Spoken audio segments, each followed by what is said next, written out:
Nurse Patterson didn't gasp. She didn't reach for the phone or call for backup. She just went still, read the screen one more time, then looked up at me, Walter Krantz, and said nothing for what felt like 5 full seconds.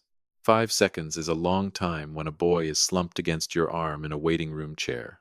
5 seconds is forever when that boy is your grandson. Mr. Krantz, she said, careful, quiet. The way you talk to someone when you're not sure how they're going to take it. How long has he been eating that oatmeal? Tyler, 8 years old since the week before last, was out cold against my shoulder, not resting his eyes, not dozing through cartoons. Out. The kind of sleep that has no business happening at 11 in the morning in a walk-in clinic off Route 9 in Nashua, New Hampshire. I looked down at his face, then back up at her. I don't know, I said. That's why I'm here. Let me back up. 3 hours earlier. Same day. Tyler's birthday had been the Saturday before. He turned 8. I wasn't there. Not because I didn't want to be. Not because I forgot I'd been laid up with pneumonia for 10 days. The kind that puts a grown man flat on his back and makes him feel every one of his 66 years at once. By the time I could stand without the room tilting, the party favors were in the trash and my grandson had blown out his candles without his grandpa in the room. That sat on me harder than the pneumonia ever did. I kept picturing him at that table, looking around the room for me and not finding me. So Tuesday morning, I got dressed, put a wrapped model airplane kit on the passenger seat of my truck, and drove the 22 minutes from my place in Merrimack out to my son's house in Bedford. The plan was simple. Drop off the gift, take him to get a milkshake, let him tell me everything about the party I'd missed, every detail, every friend who came, and just be there. Late, but there. Funny thing about a simple plan, it never tells you what kind of day it's actually going to turn into. I pulled into the driveway around 10 that morning. Courtney answered the door with her phone pressed to her ear, barely glanced at me. Hey there, she said, stepping back to let me in, already turning away. He's in his room. I've got a call. I stood in that entryway holding a gift bag with a cartoon rocket on it, feeling exactly like what I was a grandfather 3 days late trying to buy his way back into a birthday with an $11 model kit. I went upstairs. Tyler's door has a sign he made himself with a marker, crooked letters that say Tyler's HQ, knock first. I knocked. Hey buddy, it's Grandpa. Nothing. Then shuffling, then the door cracked open, and something in my chest went cold before my brain caught up to why. He looked wrong. Not sick wrong. Not red nose and cough wrong. He looked heavy. His eyes were slow, unfocused, like he was looking at me from underwater. Grandpa. He smiled, but it arrived late, the way a text shows up 10 minutes after somebody hit send. Hey, birthday man. I kept my voice light, crouched down so we were eye to eye. Sorry I missed your party, bud. You still celebrating a little? Yeah. He leaned against the doorframe like it was holding him up. I'm just tired. Tired. It was 10 in the morning. He shrugged, the kind of shrug an 8-year-old gives you when he thinks you're asking too many questions. I sat on the edge of his bed and handed him the bag. He opened it slower than any boy his age opens a present. I promise you that. When he pulled out the airplane kit, something real broke through his eyes, lit up for a second, genuine, all the way through. I'm gonna build the whole thing, he said. That's the idea. He held the box like he was already picturing it finished, then set it down on his nightstand, careful, centered, like he'd been saving that spot. Then he went quiet. That particular quiet kids get right before they work up the nerve to say something. I waited. He looked at me the way he only does when he wants to be sure nobody else can hear. He leaned in close, both hands on my knee. My gut already knew. My head just hadn't caught up yet. Grandpa, he whispered, can you tell Mom to stop putting stuff in my oatmeal? It makes my legs feel weird, and I don't like it. The room didn't spin. My heart didn't slam. I didn't grab him by the shoulders and make him say it twice. I just nodded, once, slow, like he'd told me the most ordinary thing in the world. Okay, pal. I stood up and held out my hand. Let's take a little ride. I want you to understand something about me. I'm not a man who goes looking for drama.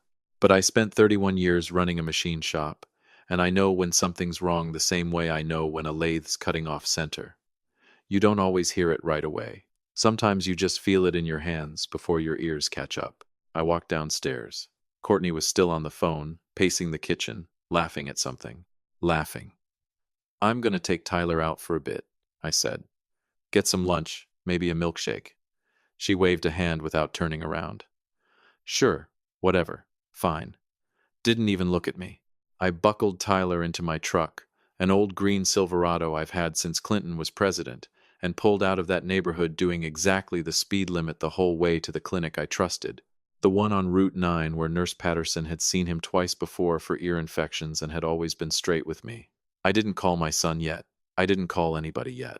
First, I needed to know exactly what I was dealing with. I walked in, told the desk it was urgent, and when they called us back, I sat across from Patterson and told her everything Tyler had said. Word for word, the whisper, the slow eyes, the way he'd moved like he was wading through water all morning. She didn't give me the "oh grandpa's overreacting" look I half expected.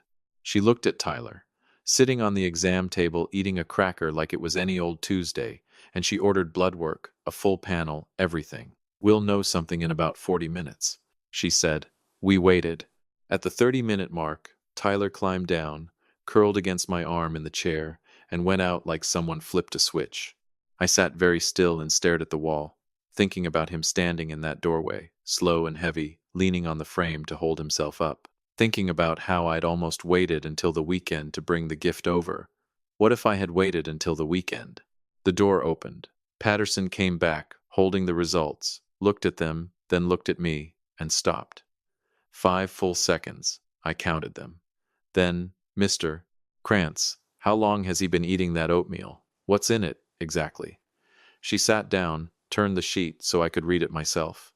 Diphenhydramine. Benadryl, the same stuff you'd give a kid with allergies, perfectly safe at the right dose for the right reason.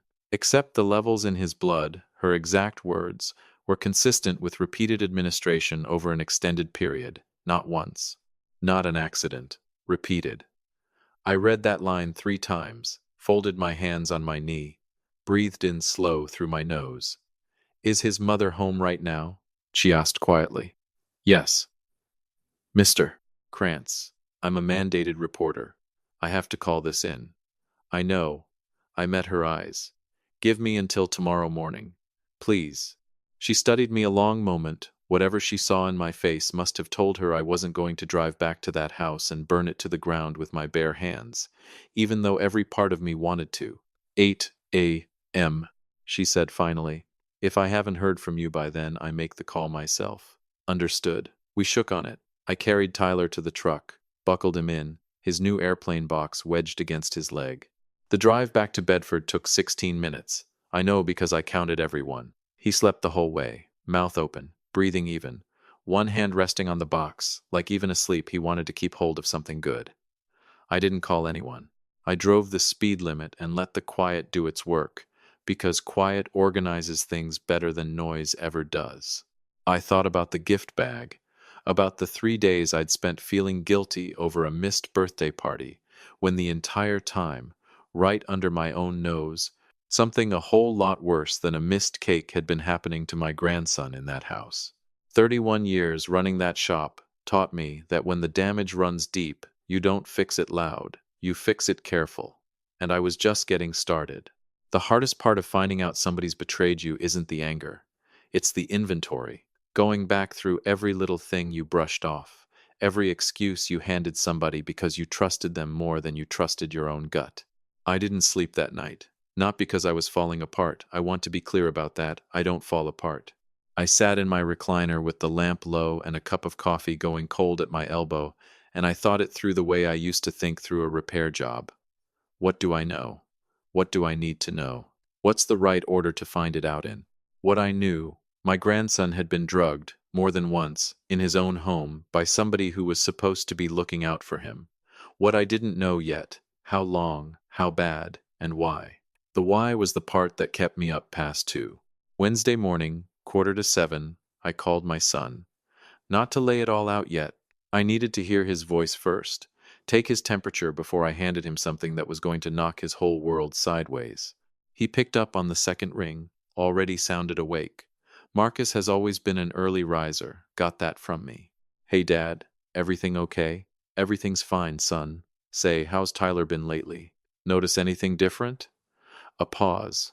The kind that means he's actually thinking, not just being polite. He's been sleeping a ton, actually. Courtney says it's probably a growth spurt. Another pause. Why? Growth spurt. I kept my voice easy. No reason, just missed his birthday. Been thinking about him. Say, would it be all right if he came and stayed with me a week or two? Little grandpa time. Feel bad about missing that party. I could hear the smile in his voice. Dad, he'd love that. Let me run it by Courtney. I hung up and sat with it a minute. Growth, spurt. My son had looked his own boy in the face, slow eyes, heavy legs, out cold every afternoon, and filed it under growth spurt because his wife told him to. That's not a bad father. That's a blindfolded one. There's a difference, and I needed to keep that straight in my head. By 9 that morning, I was sitting across from a lawyer named Gerald Finch, a man who'd handled my late wife Doreen's estate years back and never once wasted my time or his own. I laid it all out on his desk, the clinic visit, Patterson's report, a photo of the bloodwork results on my phone. He put his glasses on and didn't say a word for a solid 2 minutes. Then he looked up. Walter, you understand what this is? I do. Child endangerment, and depending on how long this has been going on, it could go further. He took the glasses off. Who knows right now? You, the nurse, me, Marcus? Not yet. He nodded slow. Smart. Before you tell him, you want proof he can't argue his way around. When a man hears something like this about his own wife, his first move is going to be denial. You want it airtight enough that denial isn't an option. He was right. Dead right. What do I need? I asked. Medical records, pharmacy records if you can trace them, a clear timeline, and somebody watching that house. He slid a card across the desk before I even asked. Private investigator, name of Sal Rourke, works out of Manchester. He's quiet, Gerald said. And he's thorough. I pocketed the card. One more thing, Gerald said, leaning forward. When Marcus calls back about Tyler staying with you, say yes right away. Get that boy out of that house today if you can. Already planned on it. He almost smiled. You've done this before? No. But I've fixed a lot of things that were broken worse than people expected. Marcus called back at 10:30. Courtney's fine with it, he said. Said it might do him good, fresh air, change of scenery. He laughed a little. Think she called it a bonding opportunity. Bonding opportunity. She'd handed my grandson over without so much as a follow-up question. Didn't ask how long, didn't ask what we'd be doing, didn't get on the phone to tell him goodbye. I filed that away with everything else. I'll grab him this afternoon, I said. I pulled up to the Bedford house at 2 sharp. Tyler was standing at the door with a backpack and his airplane kit tucked under one arm. Courtney was somewhere in the back of the house, didn't come to the door. I buckled him in. He looked better than yesterday, a shade brighter, a little more himself. One night away from that oatmeal, maybe, or maybe just being out of that house already. We going on an adventure, Grandpa? The best kind, I told him, and I meant it more ways than he knew. I want to tell you about Courtney now, and I want to be fair, because fair matters even when you're angrier than you've been in 20 years. She grew up rough. I knew that much from Marcus, raised by a single mother in Lowell, Massachusetts, scraping for everything they had. She'd built herself up out of pure will. Good job in pharmaceutical sales, nice house, the kind of life she posted pictures of. When Marcus met her, she was 28, sharp, driven, impressive as anything. I liked her fine at first, I'll be honest about that too. But somewhere along the way, and none of us saw it happen, the life she'd built stopped being something she loved and turned into something she was just maintaining. Marcus traveled for his job, weeks at a stretch sometimes, and Tyler was loud and curious and demanding in the particular way that only a genuinely happy kid can be, and Courtney was in that house feeling like the walls were closing in on her. That doesn't excuse one single thing she did. I'm not saying it does. I'm saying I've learned there's a difference between evil and desperate people do evil things too. What I didn't know yet, what Sal Rourke was about to hand me, was exactly how far gone that desperation had gotten. Sal called Thursday evening. Mr. Krantz, I've got something. You want to meet up? How soon can you get to the diner on South Main? Give me 20 minutes. He made it in 15. Big, quiet fellow, the kind of man a room forgets the second he leaves it, which I imagine is exactly the point of his line of work. He ordered black coffee and slid a folder across the table. I opened it. Photos, clean, time-stamped, no ambiguity to them at all. Courtney and a man I'd never laid eyes on, tall, good suit. That easy confidence that comes from a life where nothing's ever really pushed back on you. Hotel receipts from a place downtown, another from a spot out near the airport, dates that lined up, and I checked, believe me, against every stretch Marcus had been traveling. Man's name, according to Sal's notes, was Derek Vance, 41, worked in commercial real estate. How long? I asked. Best I can confirm, Sal said, both hands around his mug. About 10 months. 10 months. Tyler had just turned 8. I did the math in my head and didn't care much for where it landed. The boy, I said. Any indication he... Sal shook his head before I finished. None. But the timeline on the drugging... He paused, picked his words careful, lines up close with when things between her and Vance picked up. She needed more hours to herself. Tyler was always underfoot, so she put him down for it. I closed the folder. Sat with that a long while. Sal didn't rush me, just drank his coffee, and let me sit there being a grandfather with something on his plate no grandfather ought to have. She hadn't done it out of cruelty. She'd done it out of convenience. And somehow that landed worse. What's Vance know? I asked finally. That's the thing, Sal said. He knows about the boy. Been told he's a handful. Never once asked a follow-up question. Coward, I thought. 2 of them under one roof, one there by marriage, one there by choice, and neither had bothered to look hard at an 8-year-old and ask a single real question.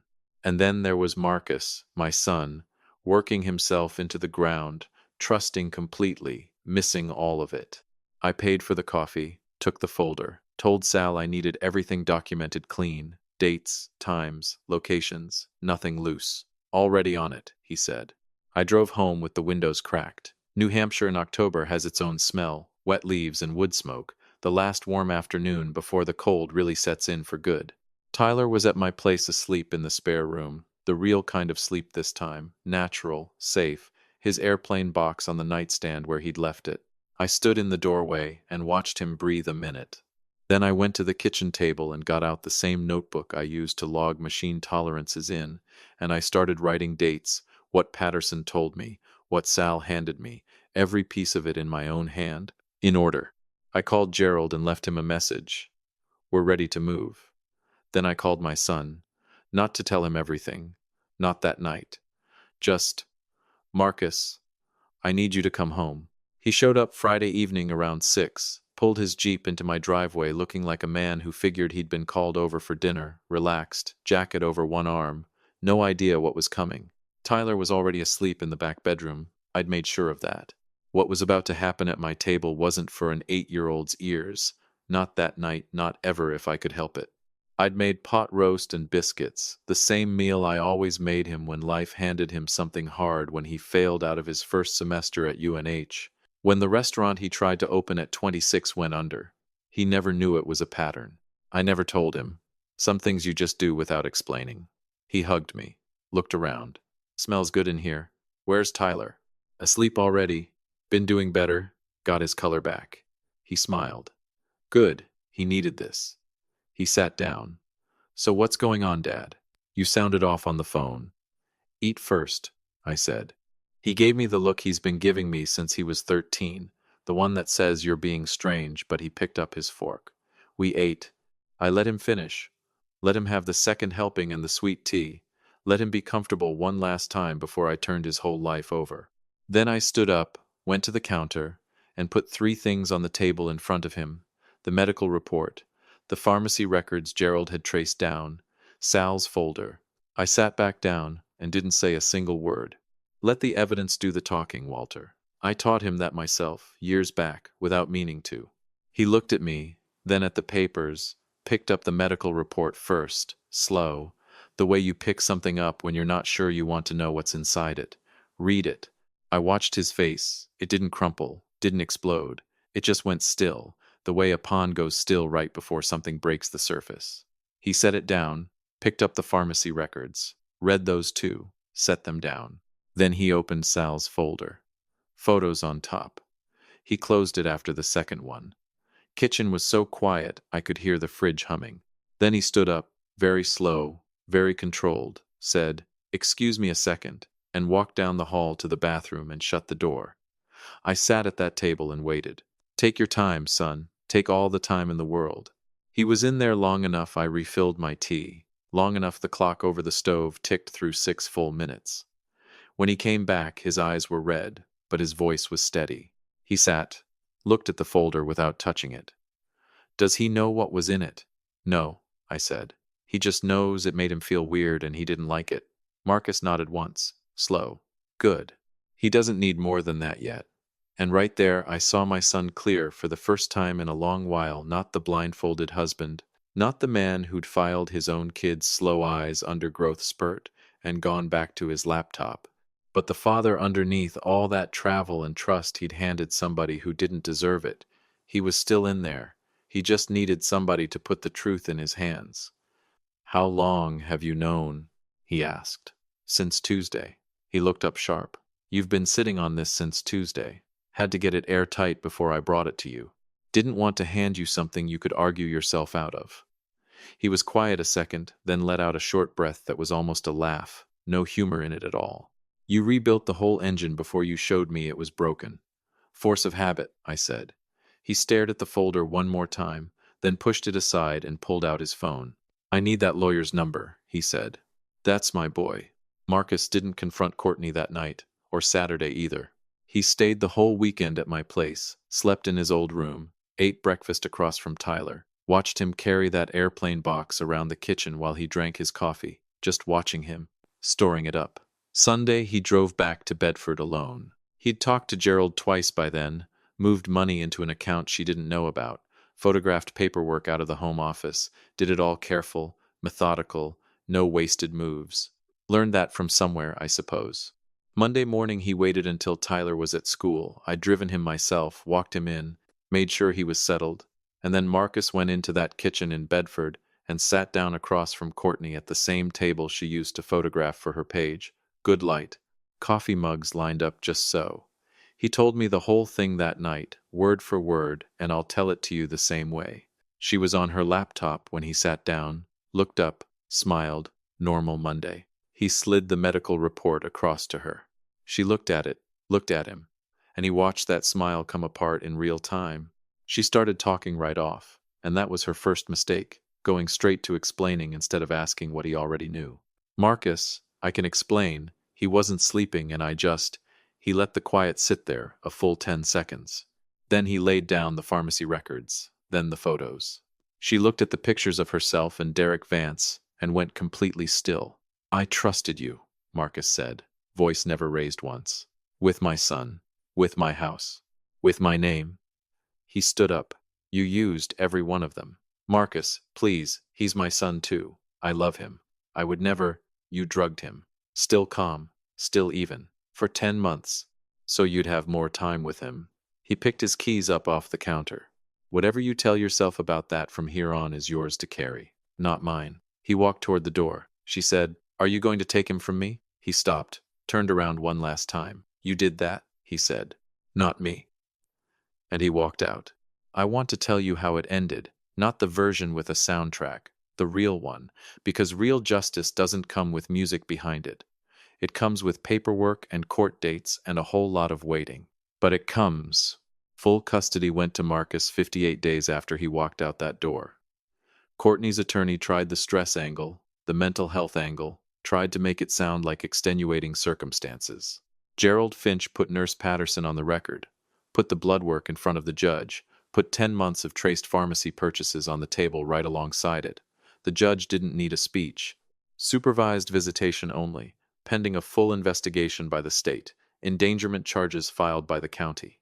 Derek Vance, when the investigator reached out to him, cooperated completely, handed over every date and location and text message to save his own skin without a second thought. Coward served justice one final time on his way out the door. The Bedford house sold as part of the divorce settlement, and Courtney walked away with a good deal less than the life she'd spent years curating. Her page went quiet. The seasonal wreaths on that front door stopped changing. By December, somebody else's name was on the mailbox. Not an explosion, not a scene. Paperwork, That's how the real ones end. These days, Tyler lives with his dad full time, and most Saturdays he's out at my place, out in the garage with me, and we've got that airplane about two-thirds built. He asks me sometimes why he had to stay with me that whole stretch, and I tell him the truth in pieces, small enough for an 8-year-old to carry, that Grandpa needed him close for a little while, that Dad and I were fixing something that had come loose. That's enough for now. Someday, when he's older, I'll tell him the rest of it. And I'll tell him this too, that it was him who fixed it, not me, not his father, not any lawyer or investigator. An 8-year-old boy who trusted his gut enough to whisper the truth to the one person he figured would actually listen. I've spent a good long life learning that the biggest repairs usually start with the smallest sound, the one everybody else is too busy to notice. Pay attention to the quiet ones in your own house. They'll tell you everything, if you're the kind of person who's actually listening.